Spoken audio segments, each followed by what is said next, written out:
Jason, hello everybody. Thanks very much for coming along, and hello everybody online. If I'd known it was being recorded, I would have sent somebody in my place.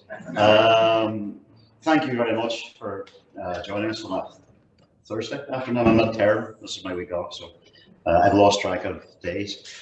I am meant to be talking about The Last Crossing. I'm happy enough to talk about that, or I'm happy just to chat about writing in general, or talk about what do you want? That's the question. We start with The Last Crossing, maybe. Is everyone happy enough with that? I'm sure we can see how it goes. And look, we'll keep it as informal as possible. And any questions that you have, do feel free to ask, and I will try to be as honest and as clean as I possibly can be in my answers. So The Last Crossing was a book that came out two years ago. So it was a book that I wrote, I think 17, 18, about three people who go back to a woodland to try to remember where they buried the body of somebody that one of their colleagues in a terror cell in Scotland. And the three of them meet up again in Northern Ireland in the present day, and they take the ferry back to Glasgow, and they go out into this woodland to try to see if they can remember the spot or the general area where they buried Martin Kelly, because his body, he's one of the disappeared, and there's a political motivation for why some people want his body to be found now. So that's basically the story. That's it. And where it came from, a couple of different things. Firstly, it came from, obviously, with the recovery of the disappeared in Northern Ireland.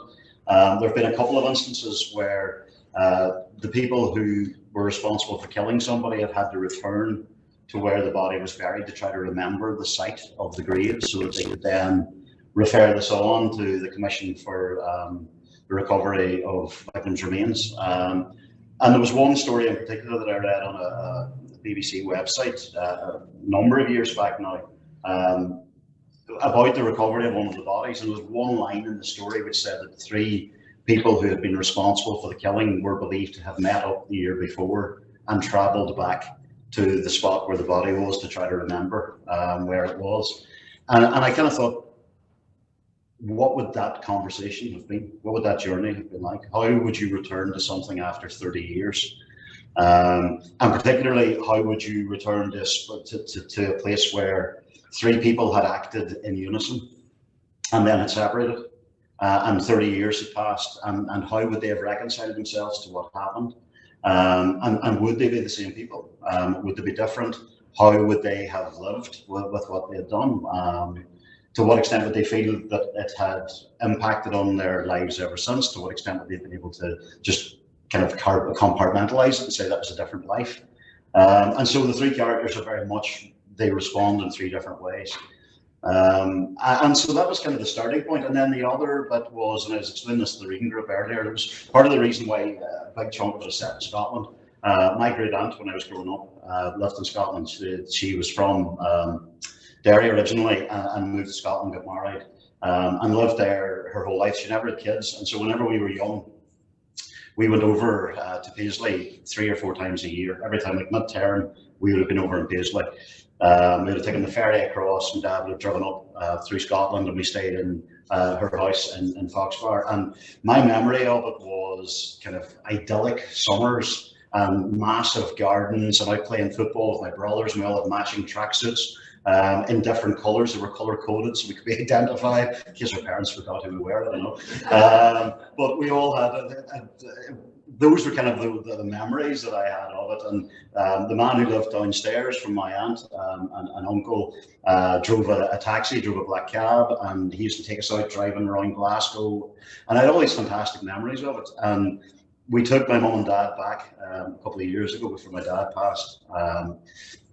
Just myself and my brothers and my sister and my mum and dad, and we did the journey again. We took the ferry across and drove up. And when we got there, I was shocked by how completely unreliable my memory of the place had been, and how totally different it was from what I had expected. And so I wanted to deal with that as well. I wanted to deal with, can you ever go back? can you ever actually go back to the place that you were in? Because you've changed and it's changed, and more significantly, your memory of it is completely unreliable anyway. And so that was really what the book was about. It was about that kind of concept, those two things clashing, about people going back to have to face the consequences of something that they did, and also the extent to which their memories would be unreliable and the extent to which they would be different people. So that was the idea for the book, and the book began with a killing. I mean, I very deliberately, because up until this book, this was my 10th, and up until this, all of the books that I'd written were police procedurals. So the police procedural is very much a whodunit. So there's a crime, and the detective's trying to solve the crime, and at the end you work out who's committed the crime, or the detective works out who's committed it. If you're good, you'll have worked it out before the detective has. Whereas with this, I deliberately didn't want it to be a whodunit. I wanted it to be about the consequences of violence. So you know whodunit because they do it on the first page, and it's very open. There's no change. There's no twist. There's nothing. They kill somebody in the first page, and towards the end of the book, you see the scene again from a slightly different angle, and it's the same people doing the same thing in exactly the same way. And the reason for it was that I kind of deliberately wanted to say from the beginning, that's not this type of book. This isn't a mystery. There's no twist coming in this in terms of, oh, it was actually somebody else committed the murder and the main character's a good person. The main character's a murderer. We're told that in the first page. And the book is actually about how he has, what led him to do it in the past, and how he has lived with the consequences of it in the present.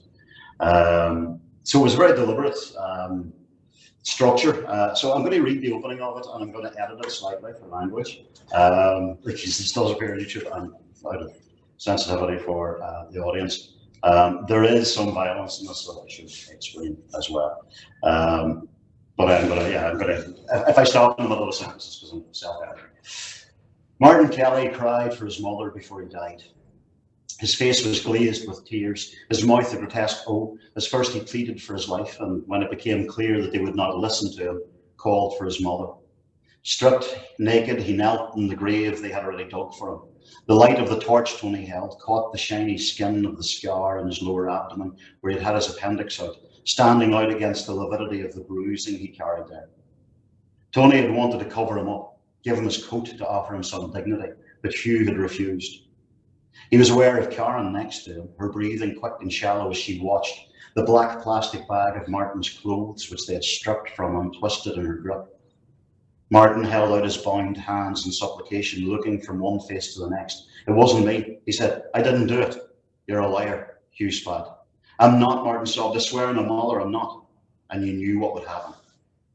It was then that Martin broke down, his body racked with sobs that turned to retching. He vomited onto himself, half choking on it, the bile and saliva hanging in a lace from his chin to his chest. He made no effort to wipe it away. The hell with this, Hugh said, moving forward, raising his pistol. Tell me, mother. The shot reverberated through the trees, which came instantly alive, cacophonous as a murder of crows took wing against the evening sky. Martin twisted with the shot, his body thudding against the edge of the grave they had dug. Hugh moved across and with his toe pushed him down into the gaping space before firing 3 more shots in quick succession, each one momentarily illuminating the still white body where it lay, the red wounds flaring as blood unfurled with each shot. Get those clothes burned, Hugh ordered, glancing at Karen. And you, he added, looking to Tony, grab a spade and get shoveling. So that was the opening. And what then kind of happened with it, the book, if you've read it, you might have noticed that the end of one chapter, so the chapters alternate between past and present. So this chapter happens 30 years ago, chapter 2 happens in the present day, chapter 3 goes back again, and just keeps alternating back and forth. And the final word of one chapter becomes the first word of the next chapter. Now, there were 2 reasons for that. One of them was, and I was explaining this to the reading group, so apologies to those of you in the reading group because you're hearing this the second time. Whenever I was doing my English degree, there was a poem that really stuck in my head, a medieval poem called The Peril, about a man whose daughter dies and he dreams of her in heaven. And the poem is structured using that concatenation technique where the last word of one stanza becomes the first word of the next stanza, and it creates a string of pearls. and the last word is the first word, so the entire thing can just keep going in a loop. And I remember just thinking it was such a beautiful structure and worked so well. And I've tried using it a couple of times in novels before. If any of you have read Little Girl Lost, the Lucy Black book, in the very first draft of it, I actually had two different narratives running. So there was Lucy's narrative about the detective, and then there was a second narrative, which was the child who was missing. And so Lucy was looking for this child, and the child was trying to be found. And the last word of Lucy's chapter became the first word of the child's chapter. And I got about 3/4 of the way through the book doing that. I was really pleased with the way it was working. Quite kind of that's worked out all right. And got about 3/4 of the way through and just had a brick wall. And sat for about 3 weeks every day, just looking at it, going, yeah, I don't know where I'm going now. And I knew how I wanted the story to end. And I kind of knew how both stories were going to resolve themselves, but literally could not get past that word. And I spent 3 weeks at it and wrote half a page and then deleted it and then wrote something else and deleted it. And after about 3 weeks, I realized the problem was the second narrative, that the book just didn't need it. And so I had to go back and remove an entire, and it was about, at that stage, it was about 40,000 words. And I just took the entire second narrative out and actually managed to get the entire book finished in about 3 weeks once I did that. And I still have them sitting. I still have the 40,000 word story, which I can never use because it's the other version, it's the other side of what's happening in Little Girl Lost. So concatenation didn't work in Little Girl Lost. And then I tried it in the sequel, Hurt, and I gave up after about 3 chapters. I was like, this is too much work, and it's not working anyway. But with this book, from the beginning, I kind of knew, right, I want something that's going to show that movement between past and present, and something that's going to connect the past and the present. Because as the book goes on, if you've read it, you might have noticed towards the end, memory starts overlapping itself on the present day. So Tony turns around and looks at somebody in the car and is surprised to see that she's older than he thought she was, because in his memory, she was actually still kind of 19, 20. And the very last chapter doesn't alternate between past and present, and the last chapter paragraphs alternate between one and the other. So by the end of the book, Tony's actually, the kind of past and present have merged. And the last line of the book is the opening line of the book with a slight change on it. So I kind of wanted to do that, and part of it was also because, for me, a crime novel is quite circular anyway. So a crime novel generally starts at the end of something. It normally starts at the end of somebody's story, particularly if it starts with a death. It starts with the end of that character's story. And then the detective is moving forward while looking backwards to try to solve what happened to lead up to the death of the character at the start of the book. So by the time you get to the end of the book, you understand how you got to the start of the book. This book just takes it slightly further then by the last line allows you, and if you were masochistic enough to do it to yourself, you could finish reading the book and go right back to the start and start all over again, because the whole thing is circular. And the other reason I did it was for any film fans. There was a movie I saw years ago by an American director called John Sayles called Lone Star, which you can't get anymore for some weird reason. It was an absolutely beautiful film. And it was a big cast. It was Chris Christopherson and Matthew McConaughey and Chris Cooper. And it was about a detective on the border in Mexico, Texas. And his father was this local hero. And a body is uncovered, and he begins, when he starts digging into it, he realizes that his father wasn't at all what he or the local people thought the father was. But the film does this wonderful thing where it moves between past and present. And the way that it does it is the camera kind of pans across. So the present day cops are sitting in a cafe, and the camera kind of pans down onto the table and back up again. When it comes back up, it's the old cast in a different restaurant. And it just keeps doing that. There's no break. It just segues from past into present and just keeps doing this backwards and forwards. And I loved it as a movie, and I wanted to do the book version of that. And so Concatenation in this book was the book version of that, where there's no break between past and present. You should move smoothly from one into the other. So that was it. And then I suppose in terms of the actual book itself, we were talking about this earlier, but the book is ultimately a tragedy. What I wanted to do was to have a character who has made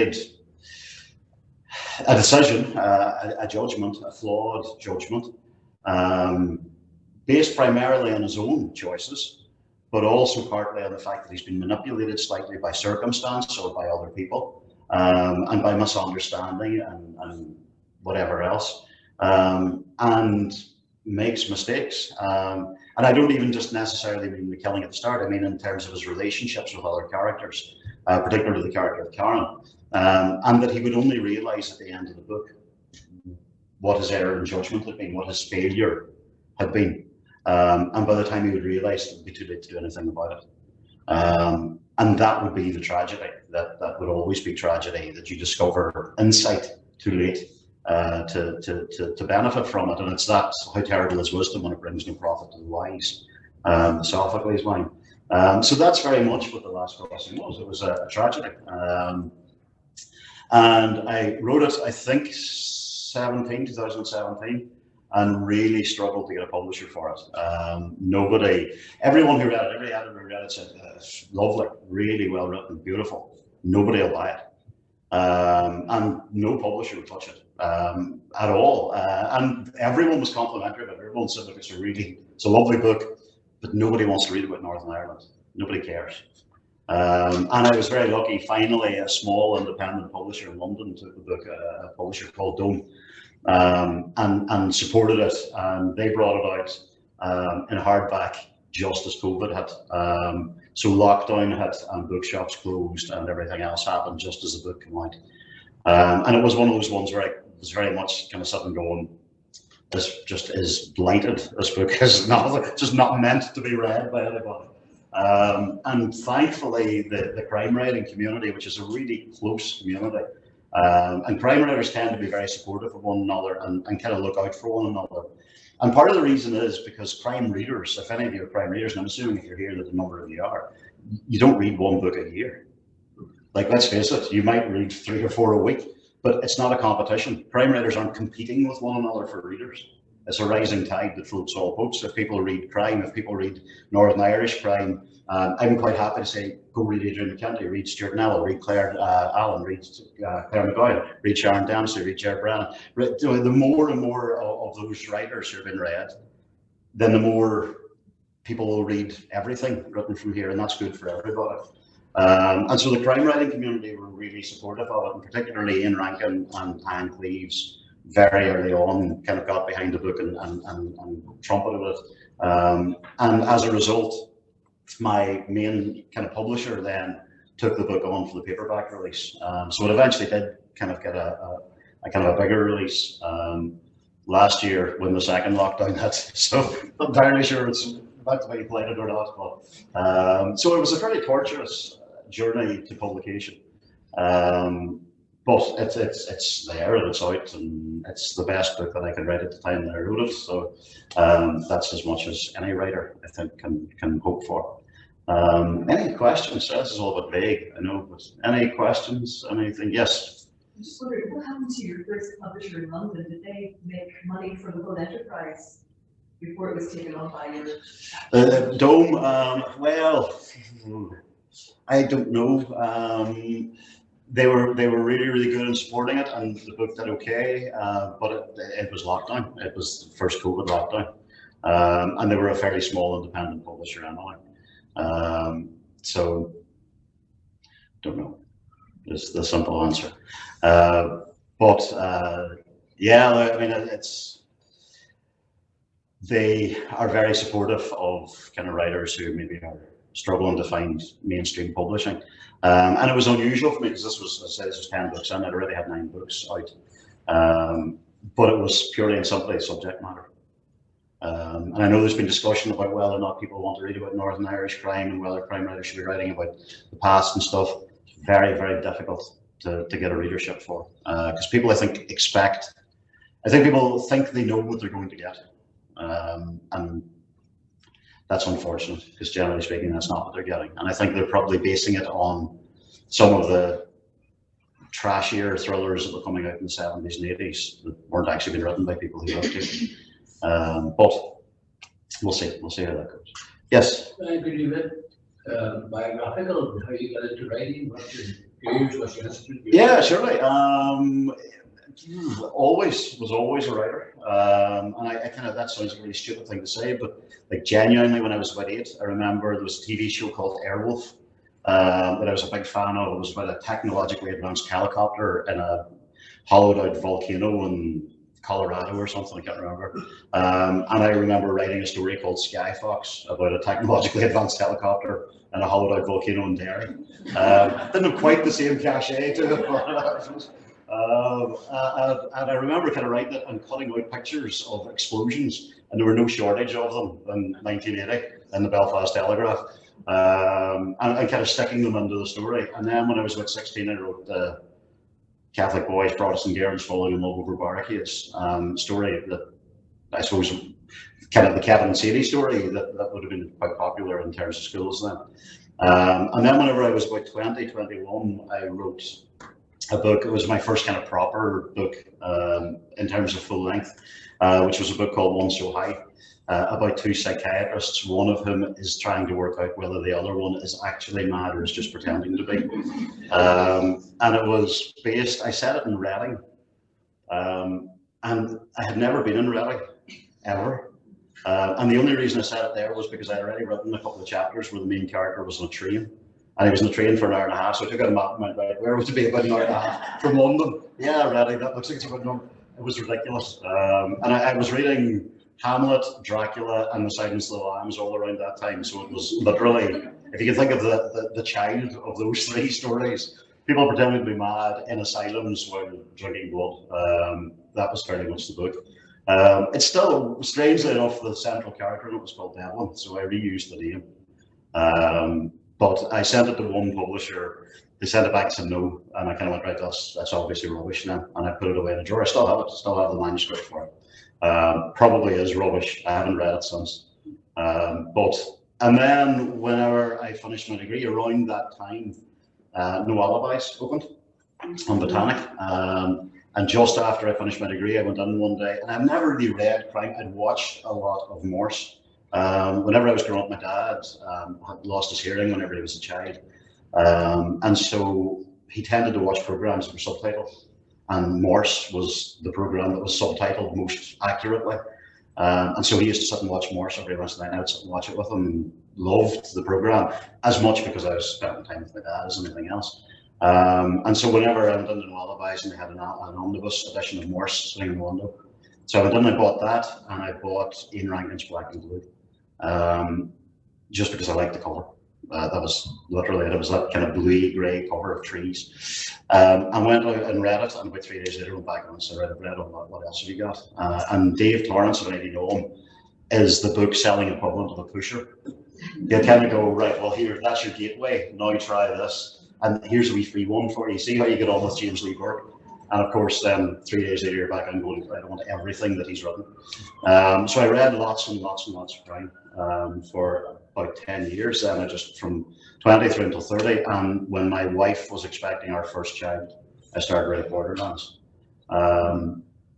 Partly because I read a lot of crime and I had that urge to write, and partly because writing is the ultimate control freak. Kind of thing where you are total control of your world. You decide what happens on it and where buildings go and what happens to bad people. And whenever you're becoming a parent for the first time, you realize just how little control you have over anything. And writing gives you control over everything.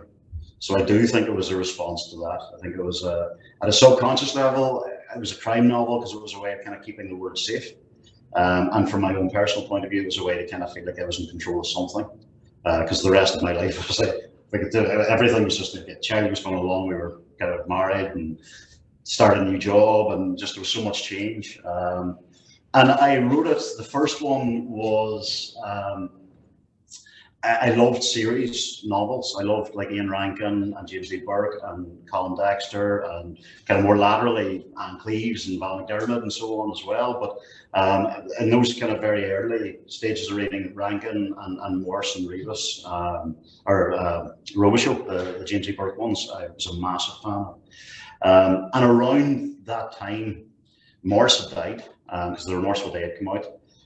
Rankin was talking about retiring Rebus, and I was reading one of the Robichaud books, and he's out jogging at dawn, and he feels a pain in his chest. He sits down on a park bench in and looks through the mist and goes, "Is this how it ends?" And I remember being really sad. And this would sound strange to anybody else but readers, because particularly with a series, if you have a character that you're coming back to year after year after year, it's almost like revisiting a friend and kind of getting that character's voice in your head for a while. And I remember at that point thinking, all these characters that I love are going. Who am I going to spend time with? And so I wrote Borderlands as a totally selfish exercise of, I'm going to write a character whose voice I'd be quite happy to have in my head for a while, and in whose company I'd be quite happy to spend a couple of hours. So it was an entirely selfish exercise. I did no research at all. I shouldn't admit that, but I did none at all until the book was accepted for publication.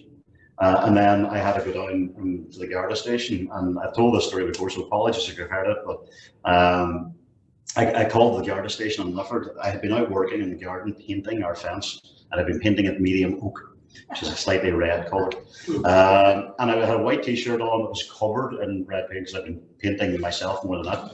And a pair of jeans splattered with kind of red medium oak as well. And I went down to the Garda station and was a bit flustered because you come in and kind of going, "Oh, I've written a book and I'm going to get it published, and can I ask you some questions?" And the first thing that I could think to say was, "Where do you keep your guns?"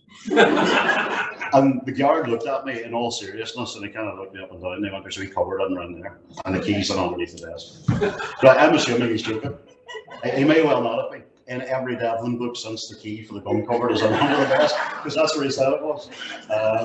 And he just smirked at me, and then I got into the stupid stuff, and I said, "Look, what colour is crime scene tape in the book? I think I have it as blue and white. Would that be right?" He said, "Yeah, that'd be fine. Nobody will care." And the one thing that I had held up is what I had done with Borderlands. If any of you have read it or haven't read the Devlin books, sorry, I should be paying attention to it. If anybody hasn't read the Devlin books, they're set on the border between Lifford and Strabane. And Devlin has a habit of crossing the border frequently on police business. And that was the one thing I was really panicked about, because I thought, if that doesn't work, if you're not allowed to do that, I could have to rewrite the entire book, because it's not going to work. And so I kind of, at the very end of the conversation, I said to the guard, "Look, maybe once or twice in the book, he might cross over the border in the Strabane," really trying to downplay it in the hope that he'd go, "Well, you might get away with it." And I said, "But would that be stretching credibility, but would that be believable?" And he said, "Oh, we do it all the time." And he said, "And they're doing it all the time, and we're quite happy for them doing it, and they're happy for us doing it, because we're all after the same people." And so I kind of went, "Well, that's grand. That's sort of happy days," because he does it in every chapter. And so that was, I kind of researched the book retrospectively and made some changes. And then a friend of mine, I was very lucky, kind of said to me, "Look, get your second written before the first. Send the first out to the publisher. Do not wait for an answer. Get your second done. Because they may come back to you and say, 'No, we don't like that one, but we'd like to see something else.' And you'll be able to go, 'Well, funny you should say that, here it is one.' Or they may well want to go, 'Well, look, is this going to be a one-off thing, or is there going to be a career here?' And if you've got a second book, they're going to know that you're kind of planning as a career." So I already had the second one written by the time Borderlands was accepted. So there was no kind of difficult second album, because Borderlands hadn't come out by the time I'd written Geller's Lane. So I actually had a difficult third album. The third book was the tricky one. And then I did 4 Devlins and got a bit, not bored of Devlin, but I wanted to write about Northern Ireland, but hadn't with the Devlin books head on, because things were in such a state of flux. And after 4 books, I kind of felt that I could, so I wrote the first of the Lucy books, which I had planned as a standalone, and then went back and wrote another Devlin, and then kind of found that I still had Lucy in my head as well. And so then went back and wrote another 3 books with her, and then wrote this one, The Last Crossing, just because I had a totally different idea, and then noticed that I had missed Devlin, so I then went back and wrote another Devlin after 9 years, which came out last year during lockdown, a book called Blood Ties. And then this year's book I wrote last year during lockdown. It was the quickest book I think that I've ever written, and again, it's another standalone. And is the first one that's not obviously set in Ireland. So I might be only here a week, but this is out at the end of March. This is a book called The Empty Room, which is, again, it's not it is a crime story, but it's not a detective story. So it's about a mother whose daughter goes missing. And it's kind of broken up into thirds. I structure books in thirds for some reason. I don't know why, it must just be the way I think. And so the first third of it is the first 3 days after the daughter goes missing. The middle third of it is 3 months after she has gone missing, and the last third is 3 years after she's gone missing. And it's focused just on the mother and what she does to try to find her daughter. So it was kind of difficult to find a short extract here. So this is after, it's about 60 pages in. So the daughter has gone missing. The first chapter is that she wakes up and discovers the daughter hasn't come home from a party. And over the course of the day, she phones around friends and all that kind of stuff, and then she puts messages on Facebook and social media. And then eventually the police put out something on their page saying we're worried about this girl. And at that point then things start to spiral. So this is just the evening of that. The police have put out their message and people have started phoning her, trying to find out what's going on. And apologies for any mistakes I make on the side. I literally haven't read this since last February, so this is new for all of us.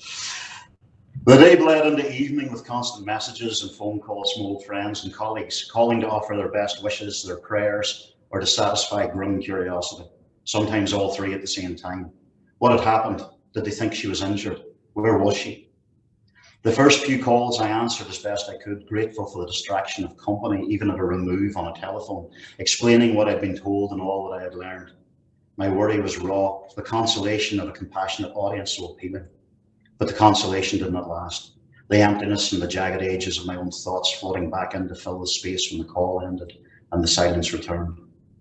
As day wore on, I noticed the pattern of the calls, the feigned concern segueing into, what do you think happened? Or was there blood?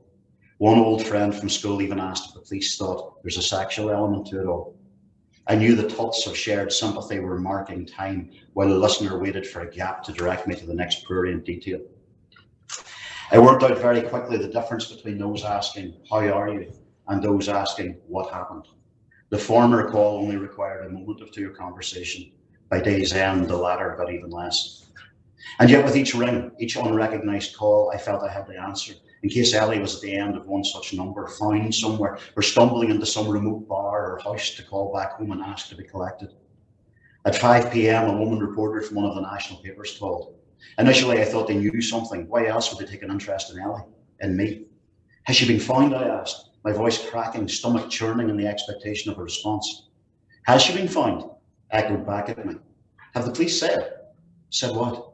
Sorry, Mrs. Condren, has your daughter been found? No, I said, I thought maybe you knew. Oh, no, I'm afraid not. I was just looking for some details of what happened. Are you doing a story on my Ellie? The thought lifted me. A national paper, appeals in the press, on TV. Someone was bound to see, someone who knew her, knew where she was. I imagined her in some distant hospital, spotting herself on the news or on the front page. Perhaps she'd lost her memory, lost her way home. This would bring her back to me. Perhaps, the voice said. She told me her name when she called, but its unfamiliarity and her accent combined meant that if I caught it at all, I didn't remember it now. And so, despite the lack of assurance in her response, I went through every detail of that day, every moment of Ellie's movements, each word the police had spoken, the bag, the vodka, the party. I could tell the reporter was frustrated by my answers, seeking more in each thing I said. Did the police say where exactly? Did they mention which lay bag? And who found the bag? And clinging to the hope that national coverage might help, I answered each question gratefully. When will this run? I asked when she'd finished her own questions and thanked me for my help. I'm not sure, she said. Will it be tomorrow? It would be so helpful. Well, look, it depends on my editor, whether he thinks it's a story. She said, then she corrected herself. Of course it is a story, that's not what I meant, but whether he thinks there's enough to really push it. When will you know? I'm not sure, Mrs. Condren. Look, I have another call coming in. Thanks for your time. She hung up without even expressing the hope that Ellie might be found. I could not shake the feeling that the whole thing had been a fishing trip. A reporter, bored, scanning the police pages in the hope of finding something to generate a story for herself. Somewhere now, in my imagination, Ellie lay in an unfamiliar hospital bed, watching the news, unaware that I was looking for it. Excuse me. I should have tried harder, made the details more newsworthy, given the reporter what she needed. I felt like I had failed. So that's an extract from The Empty Road, which is out, or The Empty Room, sorry, which is out at the end of March. But I have a different story. A bit of Wait, bring down the room. So, any other questions? Anything at all? Yes. The day bled into evening. Yes. I don't know how to phrase this. You have such a lyrical quality to your writing. Thank you. And I don't know if humility is the right word for it, but there's a humility of selection of words. And each word, I'm not an English student, but I must write each word does so much work. And even in the last crossing, I noticed things like the pen and the tape cassette and other words. They convey such layers of emotion. Thanks very much. You do a huge amount of work. I'm just wondering, it seems effortless in reading it. Is it effortless in writing it, or is it carnage along the way? I don't know. I'm always reluctant because whenever you hear people kind of talk about writing's really hard, it's not digging ditches. There are people doing much harder jobs. I wrote this in my kitchen during lockdown when people were working in hospitals. So I'm never going to pretend that, oh, this is really hard work. It is. I'm not a fan of long books, if I'm totally honest. It almost is enough to put me off. If I hear about a great book and I go and lift it up and it's like 800 pages, I'm kind of looking at it going, I don't know if I'm going to make it through that, so I don't even know if I'm going to start. So I like short books myself, and I like brevity of expression, despite the fact I'm really long-winded when I'm talking, as you'll have noticed. But I try to work to make sentences do as much as they can. But yeah, and frequently, to be honest, there's that story about the shoemaker that kind of goes to bed and elves come in the middle of the night and make the shoes, and he wakes up in the morning and looks at it. I feel like that with every book. Like I read back over a book and I have no memory of writing it at all. And I do kind of feel writing to me is like dreaming awake. You kind of go into a different space inside your head. And often, and I know I have quite a few friends who are writers who say the same thing. They kind of read over something in the edit and go, what? I can't remember writing that. Where'd that come from? So yeah, I would love to claim credit for it, but it's the elves in the middle of the night that come up and write it. No, I do. I like short, concise, straightforward. I'm not a massive fan of things being unnecessarily complicated just for the sake of it, and I'm really not a massive fan of long books. So it's deliberate, but the choice of, sorry. Yes, the yeah. word, each word is just seems so weighed. I don't mean in a contrite way, weighed and measured, and. Yeah, I suppose, yeah. I mean, it is like they kind of, to my mind, we think of metaphors, I think, anyway, and like dreams are our ways of metaphors. We try to express ourselves in metaphors. So to me, somebody who is sitting at night on a day when someone they love hasn't come back, that word would be the obvious word for me, that they would think that Dave was bleeding into night, because the whole day's been a wound to her anyway. So yeah, it probably was deliberate. And thank you. Thank you. Any other questions about writing or anything else? Yes. I hate to take you back. You were writing the last crossing. Yes. You were getting all those rejections. I'm sure the thought came to you, I could reset this in Connecticut or Reading or somewhere else and redo the motivation. So why didn't you do that? Did you want to say it? Thranness. Totally honest. Sheer bloody thranness. Yeah, sorry, I don't know if everyone was able to hear that. So the idea was about resetting. It was a conversation that I had. My agent, whenever she read the first bit of it, kind of said, look, it's really good, but why Northern Ireland? Can you not put it somewhere else? And why Northern Ireland was, well, there are two reasons. One of them is because I don't think the story would work anywhere else. Because it's very much of here. It's very much about the consequences of violence and the cycles of violence. And the character of Bar was a way of suggesting that those 30 years might have ended, but there's every possibility that we could have another 30 unless somebody steps in to learn from the past rather than just trying to repeat it or hark back to it, which I think is the biggest danger for us. The other reason was a bit of thrownness, if I'm totally honest. It kind of sticks in my throat a little bit that we're kind of been told there are other places that are, the stories are more valuable. I mean, it's Patrick Kavanagh had that line about Homer's ghost saying, I made the Elliot from such a local Roy. everywhere is, you know what I mean, like it's local to us, but to other people, these stories are as important to be told as anybody else's. So there was a Thran element to it as well, if I'm totally honest, yeah. Because I kind of thought, no, this is the story that I want to tell. I don't want to tell a story set in America.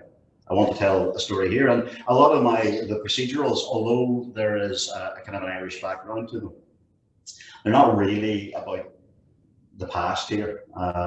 But I knew that at some stage I didn't want to write about it, and this was a story, and I was prepared to take a hit on it. I was prepared to go. I knew when I was writing it, people probably weren't going to read it, and that I would struggle to find a publisher. So much so that when we first sent it out, I think I don't know if I mentioned this earlier. I mentioned the reading group. It was sent out under a pseudonym. David Fox. Weirdly, I can't even remember why David Fox. David, because I have a son called David. The Fox bit was just because they're kind of quirky animals. Give it something. So I kind of knew that it wasn't gonna sell millions, but it was a story that I believed in. Did you think that was a waste of your time? Did you think it Never. was time when you were No, reading never. that? Because you never write, like and I'm saying this genuinely. Other people may well do, and I'm not saying this is I'm different from everybody else. I never write with a mind to market, because you can't. I just write whatever story I want to tell, which is quite selfish. Do you know what I mean? Like I probably, for example, should have stuck with Devlin and just written series novels all the time, but if it doesn't interest me, I worry it's not going to interest the reader. And I mean, if I'm going to spend 6 months or a year working on something, it needs to engage me. And also, just if it's a story that I want to tell, because once I have a story in my head, it's like an obsession, and I can't really think about anything else until I get rid of it. So, like, I wake up every morning with, right, and they would do that because of this, and until you get that out of your head and on the page, you can't move beyond it. Well, this one, my empty room was the quickest. Empty room took me 40 days. If you're working in school, Well, it takes a little bit longer, and part of the difficulty with teaching is that teaching tends to fill your head with other stuff. So when you wake up at 6 o'clock, you're going, right, I need to do this, and I need to get that sorted, and those need to be marked, and I have to say this and that. So it's difficult to write and teach at the same time. It was easier, and it's getting harder. But there's an element of obsession about it that if I didn't write the story, it would be in my head anyway, and I wouldn't have room for another story. do you write exactly your hand? No, I type. You type. For two reasons. One, my handwriting is appallingly bad, and I struggle to read my own handwriting. And secondly, just I find it quicker to type, and it's easier to edit. And I tend to edit as I write anyway. So I tend to kind of, I aim to do about 1,000 words a day, which is around about a chapter. So this is when I'm actually writing. So for a couple of months, like when you're first thinking about it, you'll have it in your head, but you're not actually writing. You'll be jotting stuff down in notebooks and the backs of envelopes and all that kind of stuff. And then you kind of gather those together. I try to do 1,000 words a day when I'm physically writing, which, and I did a wee bit more on the empty road, or the empty room, which is why I was able to get through it a bit faster. And then I kind of edit it as I'm going along. I don't go back and reread it, but like I'll write a sentence and go, no, I'm not fussed on that, I'll change this. But I get the whole thing done from start to finish. So I never go back and reread because, and I made this mistake a couple of times kind of earlier, I suppose earlier in my writing career, where I would kind of do work for 3 or 4 weeks and then leave the book for a while and then come back and go, right, I need to reread it to remind myself what was happening. And as soon as you reread it, you realise how it has fallen short of your ambition. And so you start rewriting the opening of it again. And then you've spent another 3 or 4 weeks and the story hasn't moved forward any. You're back at exactly the same place. You've just polished it a bit. Whereas what works better for me is if I just write from start to finish, get the book done, get the story out, and then go back and start crafting it. And the ending of the book will change the beginning anyway, because what you thought the book was going to be about. Like Borderlands, whenever I started, for anyone who's read Borderlands was meant to be about somebody who set fire to old people homes. And that's, none of that remains. There is an old person's home in it. It remains mercifully unburned. And I think part of the reason for it was my granny was in a home, and we'd spent a long time. She was in it for about 10 years, and it was a really nice place. But by the end of it, you were kind of going, I never want to see those places again. And that kind of was my initial thought. And then when I wrote the book headed in a totally different direction. So I had to go back and totally rewrite the beginning of it. Yeah, no, I never considered writing it. And even the 45,000 words or the 35,000 words for Here Lost were never used. Wasn't a waste of time. Because you're honing your skills, you're developing your skills. It's like asking an athlete is going to the gym a waste of time. No, they're developing something from it, even if you're learning what not to do. But yeah, I loved writing it. I enjoyed writing it, and anyone that has read it has been kind of pleasantly positive about it. So yeah, no, I'm kind of happy I did it. Anything else? No questions? Afraid to ask in case I answer. I enjoyed reading The Crossing. Thank you. I need to read it again, having listened to your insights now. So. Oh, don't. It'll be disappointment. I can only get out help. Thank you. Yeah, it's a weird, like, I don't, I have never reread another, because by the time the book comes out, you've kind of gone through it 7 or 8 times anyway. So I tend not to. I did read us, and Owen McDonald did the audiobook for Blood Ties last year. And I was interested to hear that. That's the first time I've ever actually did it, but it wasn't me reading it, it was listening to somebody else reading a bit of it. And I was just interested to hear somebody else's version of Devlin. But it's kind of weird, because whenever you reread it, even when I was reading that, I'm kind of reading it going, I shouldn't have done that. And I should have changed that word, and I could have, that's not quite working, that sentence is too long. But thank you.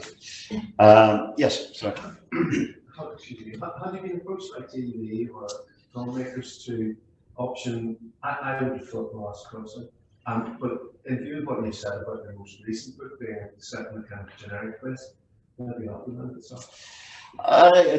To be honest, Devlin is both Devlin and the Lucy books were both optioned at the same time, and scripts were done for both Borderlands and Little Girl Lost at the same time, and both of them were submitted to the same commissioning editor at the same time, and both of them ended up. Neither of them got made. Devlin has been in development a few times already, but yeah, that story might not quite have finished. The Lucy books have been in development once, and there was a really, really good script with it, but it just kind of missed its time. Devlin was a bit unlucky because the first Devlin is set on the border, and the opening crime is a body found on the border.